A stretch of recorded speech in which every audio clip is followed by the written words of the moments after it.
when a director loses control, it's like this epic fail, and everyone's kind of like, they'll be rolling their eyes, and the energy is gone. And, I think personally, I think that probably comes from miscommunication or not being able to like really put into words what your vision is to everyone. And I'm wondering, like, what would you say? How would you avoid that as a director? Like, how would you? I think that what it's really about is a director being able to effectively articulate their vision to everybody, meaning so that there's a singular vision that's guiding script to screen. And I make sure I understand it before we embark on, the journey to make the film. I make sure that we're making the same movie, that because if we're not, it's not going to end well. And then the director has to be able to articulate that vision to the DP, to the designer, to everyone. So that's really what it's about. I work with directors with all different kinds of styles, and there's no real right style, I mean, some directors, frankly, prefer a more chaotic set. I don't always love working with them, because that's not really... But the other thing I have to say, one thing that has made me crazy my entire producing life is a well-ordered set, which is efficient and effective, does not mean a good movie. And a shitty set where everyone's upset and miserable and you're working long hours does not mean a shitty movie. It's like, you just never know. It's like the great set doesn't mean a great movie, etc. So I wish it did, because then you could say, no, it has to be this way, or the movie will be bad. So yeah, that's really what it is. The other thing I think that is sort of part and parcel of that is not being able to make a decision. Because essentially what a director does all day long is make decisions. They just, blue instead of green, that lens, that over there, say it louder, say it softer. That's all they do. Yeah. And when a director can't do it, or as we call it, that director is my indecision is final, then everyone just sits around waiting for that to happen. Yeah, that was the other thing I was going to ask you, is that it seemed that like there's two types of directors that are difficult to work with. One that's just a perfectionist that like wants everything to be right, and then the other one that's just like that you just mentioned. Right. Just this is the way it's going to be, and that's that. Right. So like I'm a perfectionist, and I like struggle with this a lot, and I'm wondering like what is enough? Like when you're making a film and you want it to be the best it can be, like where do you draw the line for yourself? Making a movie is essentially prioritizing. That's really what it is. Yeah. You go in with the best laid plans, they all go out the window within the first hour, and you have to prioritize everything. And if you can do that beforehand, I mean, Todd Haynes goes onto a set knowing exactly what he needs, what he'll give up if he starts to run out of time, what he can actually cut, what scene he can actually cut, if, he knows that already. Yeah. So when we get to, it's noon and we're about to break for lunch, but we haven't gotten through half the work, he already can take out of his back pocket and say, okay, this is how we're going to make our afternoon, And the fact is, when those crises happen, like, it rains and you weren't counting on it, or there's an issue with the location, or a siren goes off, or what have you, just because it wasn't your fault, you still don't get that time back. Right. Which is, I've had a lot of directors say to me, but it's not my fault the siren. Sorry. So. Thanks. Okay, question. Sure. You go first. Okay, sorry. I was just wondering what you would suggest for female producers and writers that are coming through, and how to really develop yourself properly. Like, should we reach out to people for mentorship, or should we kind of go on our own, or combine and collaborate with other people? Like, what is the best path? I mean, I'd say that's a response not just for female producers, right? Or you said producers and directors, or producers and writers? Writer-producers. I mean, there's so many different ways. I think mentorships work, absolutely. I do think that I'm seeing more and more in New York filmmakers sort of banding together in almost like pods, where one will direct and one will produce and one will write, and then they'll switch it all up again on the next thing. And I think that, again, it builds community. It also helps create like an ecosystem where you're not just all by yourself, and that always is, that's always better. It kind of depends on your temperament, I mean, a really good internship, and not every internship is really good in the business. I mean, plenty of people have come to Killer complaining that they've been in internships where basically they've just been in a room Xeroxing the whole time or what have you. But a really good internship can really open your eyes. It's true. So I just wanted to ask, this is only my 6th year in CAM, but it feels like we're reaching a tipping point in terms of the discourse on women in the industry. There's been so many panels this year. And I know, I think I've been on 4 of them. I was going to say, it seems like, and I know this is close to your heart, the Horizon Award. So do you feel like we're there? We're at a tipping point where they're actually going to start making space for women in the industry? I don't know. I mean, in some ways there is that, like, Year of the Woman. You get 1 year. That's it. That's it. That's all we need, all right? right? We did you last year. Right, exactly. Catherine Bigelow got an Oscar. There's only 2 women. Sorry? There's only like 2 or 3 in the Year of the Women now. I mean, so it's like, so that's ridiculous. I get it. It gets a little. I mean, it's almost like we'd really know we were there if we didn't have to talk about it all the time. Exactly. True. You know? I agree with that. I mean, that's really the thing. Yeah. I mean, I've been having a lot of fun with the high heels on the red carpet thing. Yeah, we heard about that. I was going to ask you about that, because you were in combat boots, no? Those ones? Yeah. And I posted a picture of them on Twitter. And I saw a picture of the screenwriter as well. She's a friend of Phyllis. of mine. Yeah. And Oh, what was she wearing? No, I don't remember her. I wasn't looking at anybody's shoes. Yeah. But Right. Okay. But that's really it. It's like I get tired of it because it's always the same beats. It's like I honestly believe in my heart of hearts that great work rises to the top. I also know, I run an MFA program at Stony Brook, and the students, the MFAs, all just pitched their projects to me at our last class. And, the guys were all like, okay, so this is my script, I'm going to direct it, this is what it's going to be.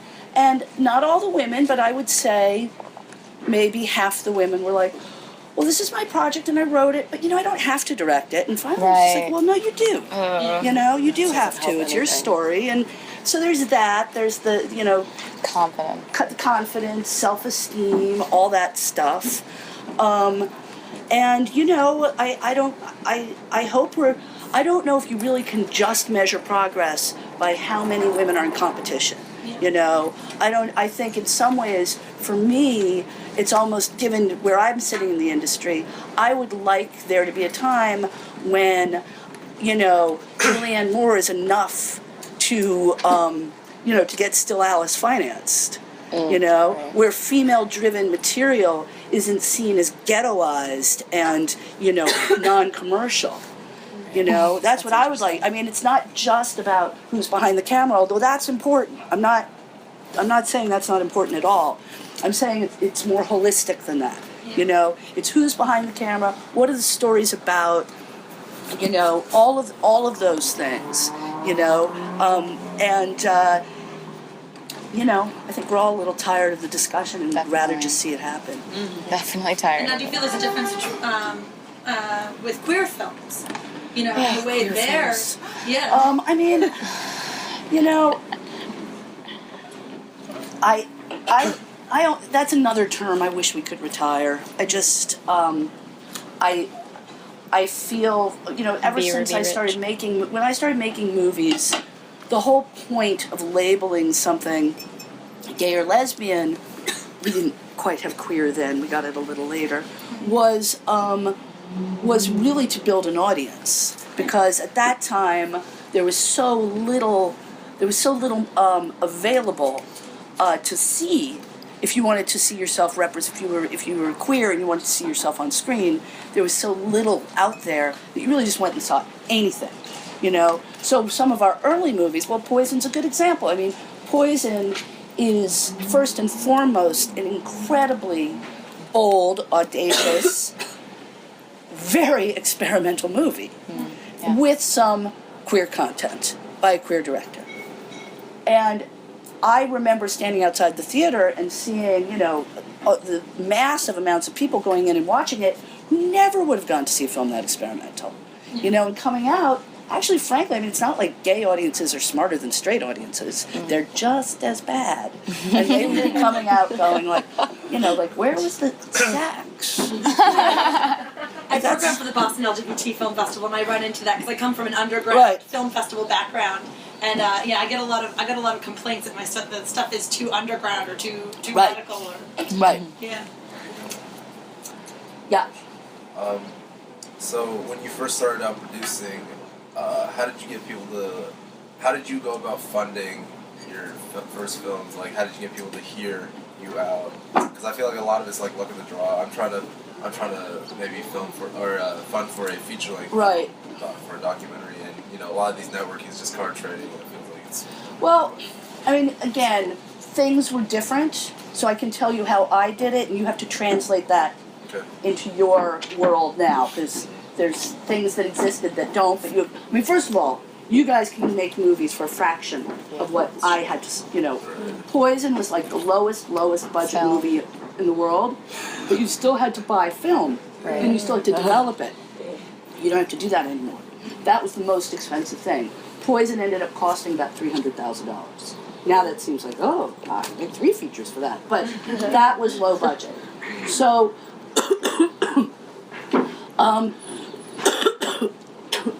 When you're trying to get somebody to put money into your project, you have to be able, unless they're your uncle or your mom, you need to be able to represent that there's a shot of their getting their money back, which means you have to understand the audience that you're making the film for. Now, frankly, Poison was coming after Todd had made his short film Superstar, which was for a short film, was enormously successful. Thank you. At that time, there were a lot more grants available for filmmakers in the U.S. than there are now, so he was able to get a fair number of those. We formed something called a limited partnership, which was basically an investment. I'm not even sure they exist anymore. It was a way for people to purchase various shares of your film, and it meant that they were limited in their ability to have any creative impact on the film, and they were also limited in liability, meaning they couldn't lose more money than they put in. I'm not sure those exist anymore, but they were a very common way of putting together film budgets back in the 80s and early 90s. And then we went out and looked for investors, and our first round of investors had the same last name as the director. And that's, I think, fairly typical. If you're making a documentary, I don't know what your documentary's about, but let's say, I remember a movie that came out a few years ago that was about the history of the spitball in baseball, right? I don't know if any of you ever saw that. And those filmmakers went to that audience and said, I'm making a movie about, something that you guys are like there are super fans who are like, hell yeah, I'll pre-buy that movie for $100 on Kickstarter. I will do whatever to get to see that film. So that's, that's the obvious way. I hear when you're looking for investors, one guy told me you ask for their advice and you try to take it, and then once you see that you're trustworthy, then you start talking about the money aspect of it. I don't know. That might be some weasel. I don't know. I think the best thing is to be able to say, I understand who I'm making my movie for. Yeah. Yeah. Would you say maybe like crowdfunding to get the money for production might give you like a false positive on like that you found your audience? So if you generate like buzz around the funding campaign more so than the movie itself, maybe you. I think you're overthinking it a little bit. I think ultimately crowdfunding campaigns for me, are far less about raising money than they are about creating an audience and a community of people invested in you. You know, I wouldn't start parsing it out too much. Yeah, I'm sorry, both of you. I'll go. Okay. Yeah, sure. So you were saying that you've been in New York since the 80s, and that's like where Killer is based right now. And I'm wondering if you can talk a little bit about your decision to stay in New York and how that's impacted like all of your projects in terms of like not being in LA and I've always wanted to stay in New York and I Hang worked on for one second, Wild guys. Bunch. Todd is texting me, and I just need to Casual. deal with him. Super casual. One moment. Same. Damn. Now's a good time if you want to grab a drink real quick. Do you need anything? I feel like Just tell Todd to swing by. Yeah, can you come? Hey, Todd.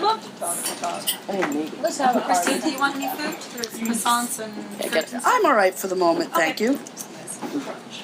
Blah. This coffee Alright. like doesn't do anything to me. Yeah. Is it? It's just like not. No, it's not. Yeah. What's happening? What's happening? Oh my god. All right. All right, sorry. The decision to stay in New York? Yeah, and like how that's impacted. Because I mean, I worked for Wild Bunch, and Camille and Agnes were telling me they're like New York is really small. Like it's incredibly hard to break into. Go to LA first if you want to be in New York. Because that's So what I'm much doing, advice. but I don't want to. I honestly, I feel like the world's become so global now. Right. It's not as, and I would say the real reason to stay out of New York is it's so expensive. Yeah. And It's true. We went to Syracuse, so we got in there. and City if a you lot. have, it sort of depends what you want to do. If you want to get your hands wet with production, Yeah. then go to a state with a great rebate because Yeah. that's where go to Upstate New York. Atlanta. Go to Atlanta, go to Shreveport, Right. and then you'll get to work on a lot of productions. If you're more interested in the, in the sort of the studio agency side of things, then of course go to Los Angeles. Right.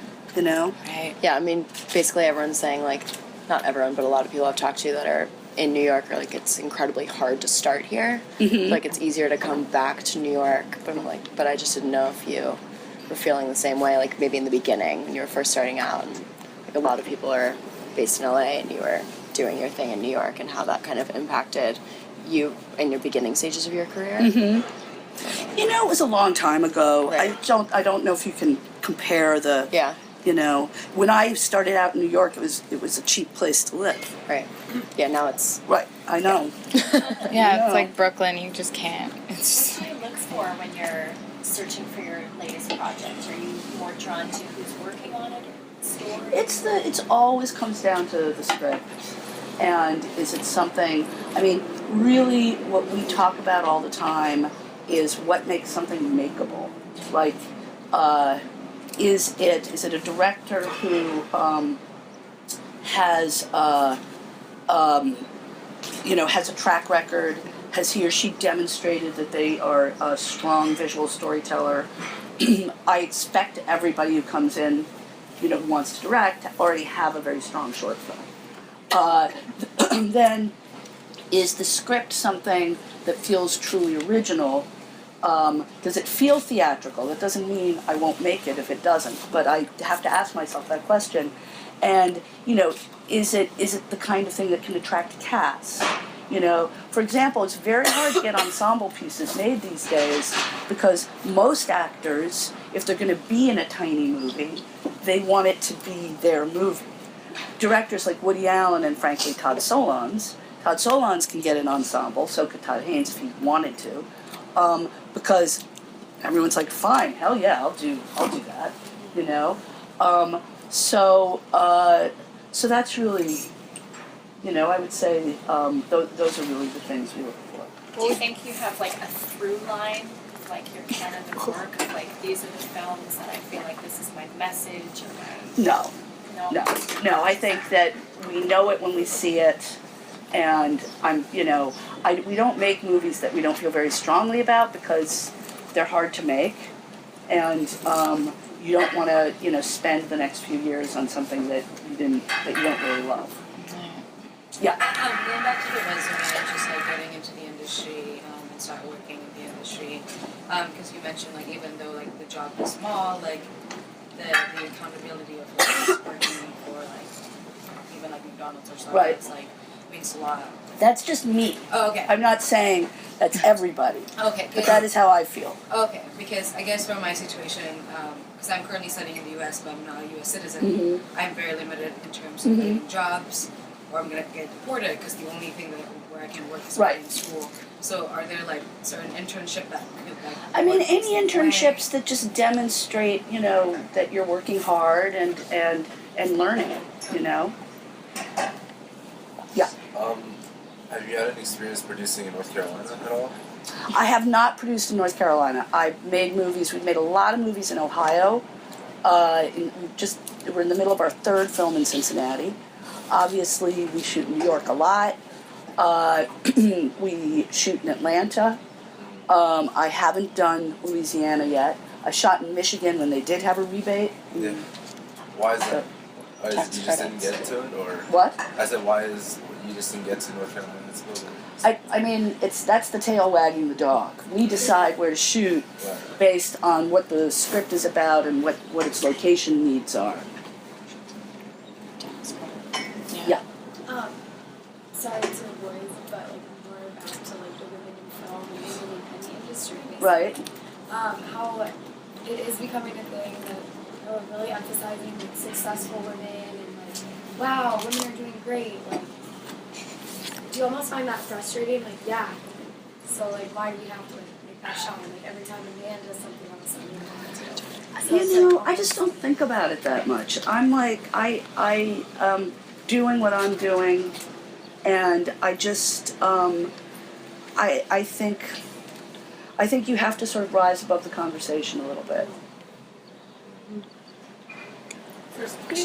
Oh, sorry, yes. I just was wondering if you could talk more about your relationship with Todd Haynes, and like obviously you've produced I think all of his films So far. Yeah, so I want to hear more about like how your dynamic is and like what makes you guys like jive so well. We've known each other a long time. We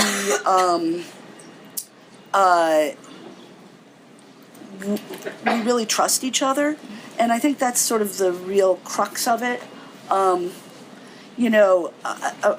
People often think of producers and directors being somewhat at odds with each other, and that they're kind of, that there's a sort of opposition. Mm-hmm. And a great producer and director relationship is the exact opposite, where you're really working together, again, on the same film, and the financial decisions and the creative decisions are so intertwined that, Todd has to trust me when I say to him, look, we have to bring the budget down here. These are my suggestions to do that. I think you could do this, this, and this. And when he says, no, you know what, I couldn't do any of those things, but I think I could do this, then, he trusts me and I trust him. Mm-hmm. I find sometimes with line producers, there's occasionally that sense of like, well, if the director doesn't get to that, that's too bad, he'll learn a lesson or she'll learn a lesson. It's like, but I don't want the movie to have to learn a lesson. Right, yeah. So that's really what it's all about. Yeah. I feel like being here, I'm hearing a lot of backlash about taking on multiple roles at once in film, like in one film. So, like, say for example, I want to be a director and a DP, or the editor and the colors, or blah blah blah, X, Y, Z. It's just frowned upon, and I don't know. Who's frowning upon it? Well, I mean, we all have been going to these producers workshops, and in the producers workshops, it's very like. They just like don't. They're like don't produce your own. They don't take you seriously. Director and a producer. Yeah, but but are those people? Are those old people? Yeah. Okay. Because here's the deal. Yeah, they're old. Here's the deal. Nowadays, you have to be hyphenated. Yeah. I mean, you just do, because you're doing so much more yourself. Mm-hmm. I mean, I just think it's like, yeah, it's all well and good if there's a world, if we can be in a world where, everything's so separated and you're getting a fee that's a livable fee for each thing. But I find that a lot of the young writer, director, producers who come in and talk to me and pitch me their projects these days, they're totally doing everything. Right. And it's not. It's kind of as a matter of and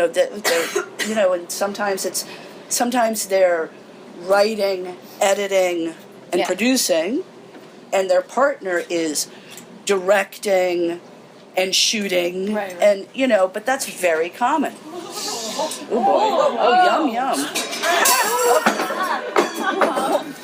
Wow, that's what that seagull thought of that. That means I should just keep What going made down him a bit. think he could land on that thing? Like, what the hell? Like, come on. All right, the seagulls here are real seagulls. Like the ones in Syracuse are like tiny, and these are gigantic prehistoric birds. You mean the Onondaga Lake seagulls? Yeah. the Lakels. Gross. Oh man, that was funny. That was hilarious. Yeah. I think we have time for.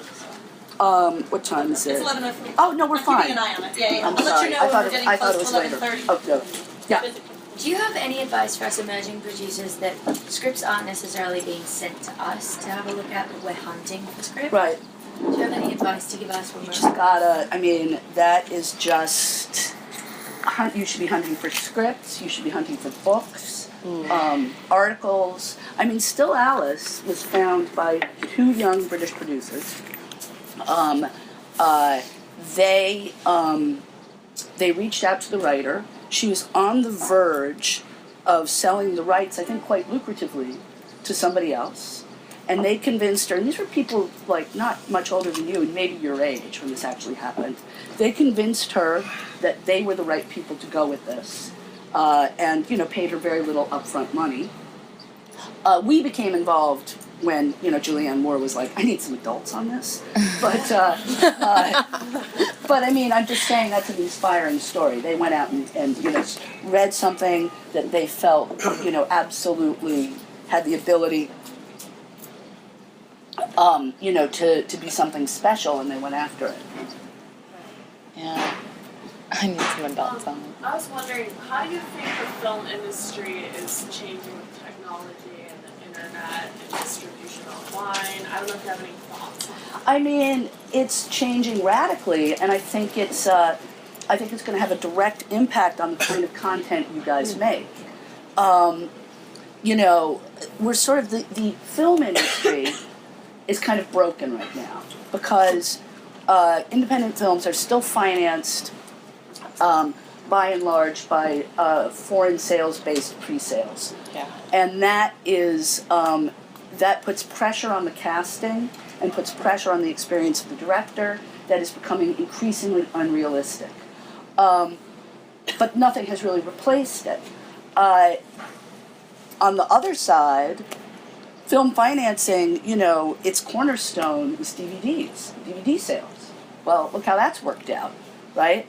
So there's now the flip side or the positive side is there's more platforms than there ever were. I'm sorry to move out of the sun a little bit. Yeah, it was cold earlier, but there's more platforms, to show your work than there ever were. And what is eventually, I believe, going to happen to some degree or another, and it is happening to some degree, is you will be able to have more control over how your content gets out into the world, and hopefully be able to be on the forefront of how it's monetized. But all of that is just piracy. How do you pay? How do you deal with the fact that people want content and they want to press a button and they want to get it immediately and they don't want to pay for it? How do you deal? How do we deal with that? And it's I think that's why Amazon, Netflix are becoming so much more interesting. And, you guys are a little older, but teenagers, as far as I know these days, one lives in my house, is they have stopped distinguishing between web content, television, even movies to a certain degree. To them, it's just content, It's like, I want to see this, I want to watch that, So all of those things, I think, are good in that they are allowing us to be more platform agnostic, length agnostic, you know, but we are really, we're in a time of great change. Oh, sorry, so you haven't asked a question yet, right? What are the next wave of stories or characters that you are eager to see coming to any of these screens? We can make it, again, women in the industry. Do you see more strong female characters or just underrepresented? Is there some story that you think hasn't been told that needs to be? That makes sense. I kind of know it when I see it. It's really, I don't really have an answer to that. I'm sorry. Yeah. I was just wondering if you've ever worked in an environment that was really toxic in terms of maybe to your identities and stuff, and how you dealt with that. I ever worked in a toxic environment. I mean, I tend to forget about movies, forget about how awful it is to actually be in production as soon as it's over. Okay. I have only worked only one time with a director who was a true lunatic. Now, and it wasn't Larry Clark. Although I was a little too naive when we were making kids to understand some of what was going on. Nothing bad or harmful to any of the kids, but but there was stuff happening that I just wasn't aware of. Later Larry was like, I was high every day, right? No, but I have worked with one crazy director, and that was really awful. And that just that everything, it colored everything. The movie did not turn out well. And I just learned from it. I think that's all you can do, is just try and learn from it.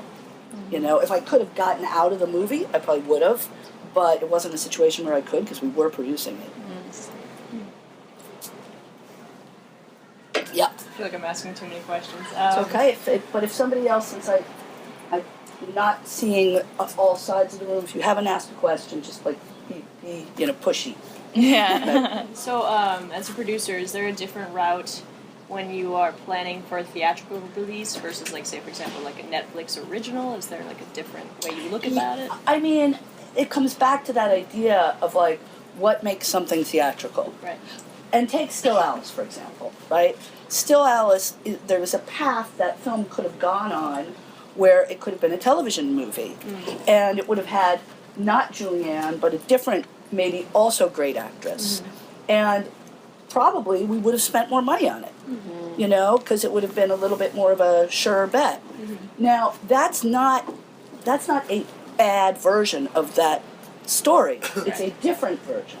When we were looking at Still Alice and saying, okay, what makes this theatrical, it was all about that central performance. And somebody of Julianne's caliber had to play it. And if there's a handful of Juliannes, who are, you know what I mean? It's there's Julianne, there's Kate Blanchett, there's Kate Winslet, there's 5 actresses who could have, knocked that out of the park. There's plenty of actresses who could have done a great job, don't get me wrong, but actresses who bring that level of prestige. I guess that's the word I'm looking for. So if they'd all said no, then we'd have gone to the next level. And then maybe it would have been a television movie or a VOD movie or what have you. So we, a film like Goat, for example, you guys all, chuckled when you heard Nick Jonas, but it probably made you think oh. That would be interesting. That'd be interesting, Yeah. And that's exactly what it's meant to do. That was all right, we have this movie, Goat, which is about a bad fraternity hazing in the U.S. That makes it almost unpre-sellable because every European buyer is we don't have those. Right. Mm-hmm. Of course, that's not all the movie's about. It's about it's about masculinity. It's about, how do you prove that you're a man, etc. It's about many universal things, but the fact is it's set in a fraternity. So we have to think, well, what are the things that will make people think this is something they want to see? Make it for very little, which we're doing, and the happy the happy accident of Nick Jonas actually being a good actor and wanting to do this movie. Nice. We have someone that's not able to be here, but she wanted to ask you a question if you'd comment on Carol being the only film right now that's getting excellent reviews and high stars where everything You know what? Screw the rating. It's like, who knows? You know, there's quite a few more movies to go. We got what we wanted. We came. The movie was beautifully received. The reviews have been great. You know, at this point, that's really enough. So, we'll see what happens. Do you find Cannes is a harder festival to kind of have that reception in? I don't know. They're all hard. You know, I mean, it's just, it's like threading a needle. I mean, you know, all you can do is try and make a great movie. And then if people respond, that's, you know, that's fantastic.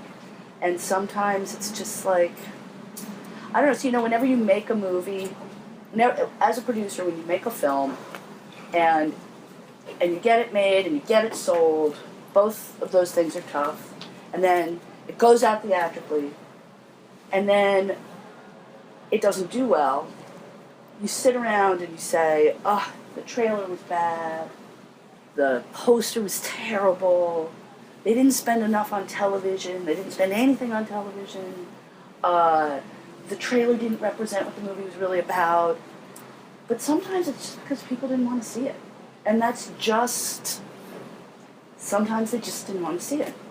We made a movie called At Any Price that Ramin Barani, a fantastic filmmaker, he did Goodbye Solo, what's the name of his other movie? Anyway, 99 Homes, which was at Toronto last year. We made a film with him called At Any Price with Dennis Quaid and Zac Efron. And I think it's a really good film.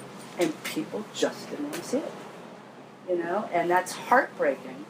But you yourself, you know, you're flipping through, like, you know, what is available to you for download or what have you, and there's just a movie where you're just like, I heard it was good, but and you don't know why, you know, it's just one of those things. So how do you go about selecting music for your projects? You know, we work with music supervisors. One in particular who did Carol, his name is Randy Poster. He's probably at this point, you know, one of the most famous music supervisors in the world because he does Scorsese, he does Wes Anderson, he does, you know, start looking. It's really interesting once you start to notice something in a film that you respond to is to start looking for who's responsible for it.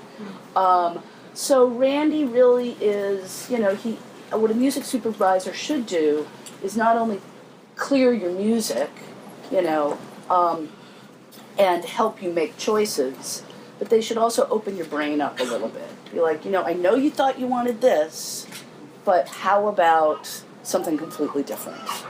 And the other thing Randy knows how to do, which is sometimes hard for less experienced filmmakers, is he knows how to talk to a composer.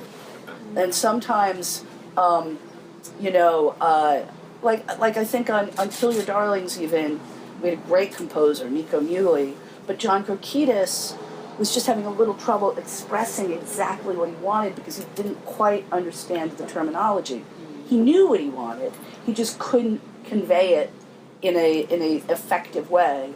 And, you know, Randy could sort of listen to both sides and be like, okay, no, this is all he's saying he wants, and it worked. So we talked about first-time directors as opposed to seasoned directors. Sure. And the differences between working with two. Absolutely. Now, all of this is, no one's quoting me on any of this, right? Oh, no. Okay. All right. Just making sure.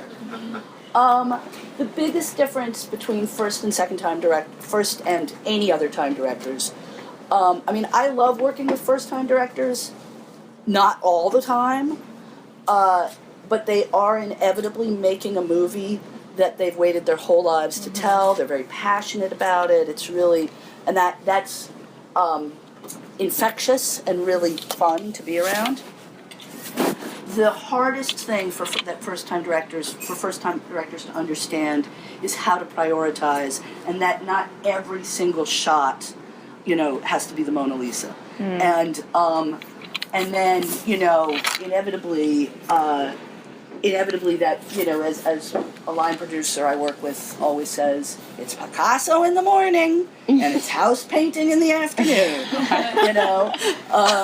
and really So being true. able to say, like, all right, this scene is really just about getting Christine from one place to the other.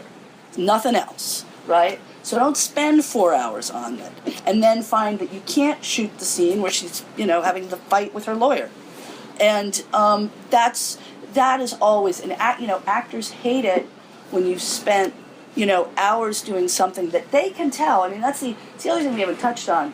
First-time directors and actors and experienced actors, that is a tough mix because the actors do not suffer fools. And usually they spot quicker than anybody. Like if a director says, well, this time Kate, why don't you emphasize, this a little bit more? And their answer is, why? Like, why are you changing things? Why, they really, they can tell right away if a director isn't absolutely certain and clear on what they're doing. Yeah. It's another bird. Yeah. They're like circling us. Like, I guess I have a question. But nobody else does. I don't know. Like from your Wikipedia page, it said you started doing independent film as like not like a clear outright rejection of Hollywood film, but I feel like your films are, would you consider them like more indie, independent? I mean, I don't like the term rejection in terms of the way I started at that time, and again, this was different, but you can always draw parallels from the past, which is why it's useful to talk about. But don't listen to those old producers who tell you not to be okay, good to know. I'm just taking that out. That's like Dumbledore. Right. But when I started, when you said independent film meant experimental film. That's what it meant. And it meant going to theaters that had names like the Collective for Living Cinema and seeing movies that were aggressively anti-narrative.